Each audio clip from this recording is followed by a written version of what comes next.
10 couples who should join 90 Day. The Last Resort Season 2. 90 Day. The Last Resort is the most popular 90 Day Fiance spin-off at the moment. If a Season 2 happens, these couples should be cast right away. 90 Day. The Last Resort's high ratings suggest the reality TV show will be back with a Season 2. And here are some couples who should be taking advantage of it.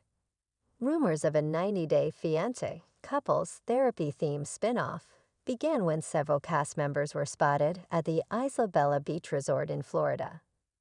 It marked the return of notorious names such as Angela Deem and Big Ed Brown. But that wasn't the only shocking thing about the show. 90 Day.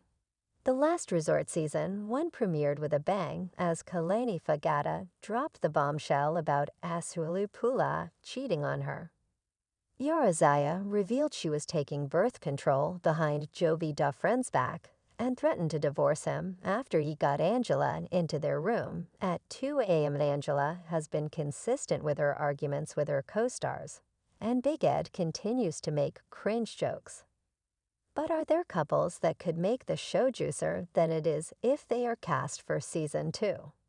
When it comes to mentioning 90 Day Fiance couples with relationship problems, Lauren and Alexei Bravarnik don't usually come to mind.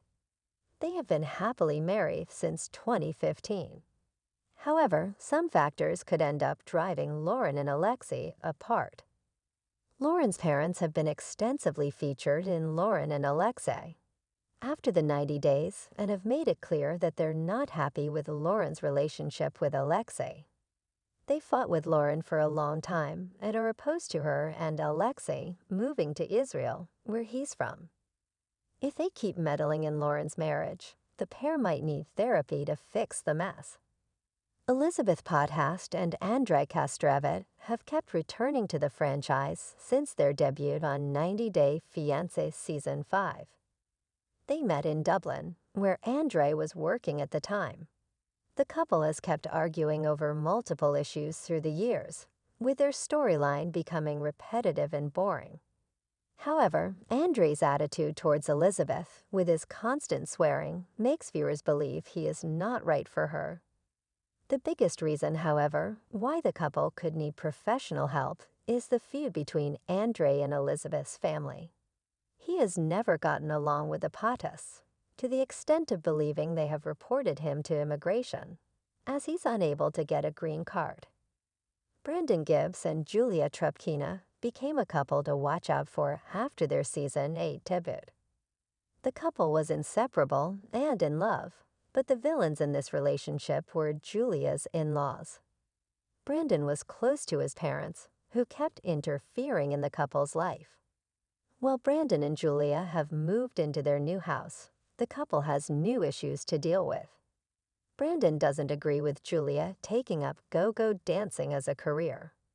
They also have arguments over having children because Julia is not too keen on having a baby, but Brandon can't wait to have kids. Natalie Mordov-Seva and her ex-husband Mike Youngquist even sought therapy during the show, but thankfully they separated for their own sanity within a year of getting married. Natalie began chasing her modeling and acting career in Florida, where she met Josh Weinstein, the CEO of an agency. Josh, being a dad of 2, bothered Natalie, but she decided to date him and moved to California. Josh has refused to accept Natalie as his girlfriend, even though they dated for more than a year. If Josh does marry Natalie, he will become her 4th husband. Before that happens, it would be advisable for them to visit the last resort, so Josh is her last. Mary DeMasue and Brandon DiNuccio are 23-year-olds from 90 Day Fiancé. The other way Season 5 who met on a dating app over 3 years ago. Brandon and Mary had attachment issues due to childhood trauma, and exes cheated on them. When they began dating, Mary suggested they should be on video calls 24/7, but it wasn't a one-time thing. They were constantly on call for 2 years, day and night, even when they were sleeping or taking baths. Brandon and Mary need to work on their attachment issues and jealousy, which the last resort can help with. Ariella Weinberg and Biniam Shiver met when she was still married to her ex-husband.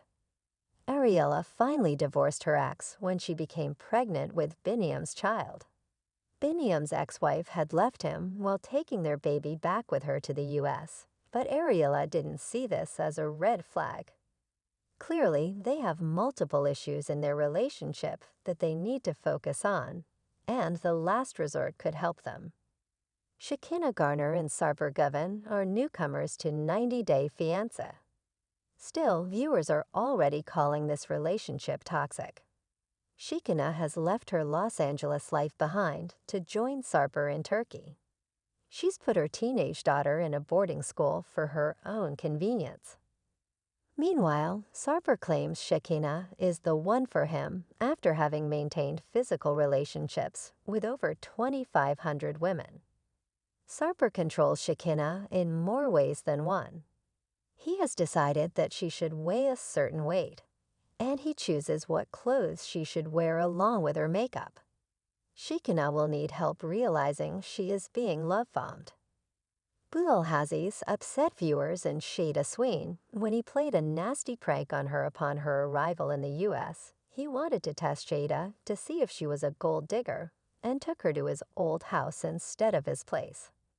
Bilal wanted Shada to sign a prenup and made a big deal when she included a clause about wanting a baby right away.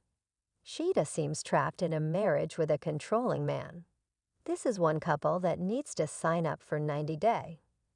The last resort to decide if they are meant to be together. Johan Geronimo from the Dominican Republic saw dollar signs in his eyes when he met Danielle Gates.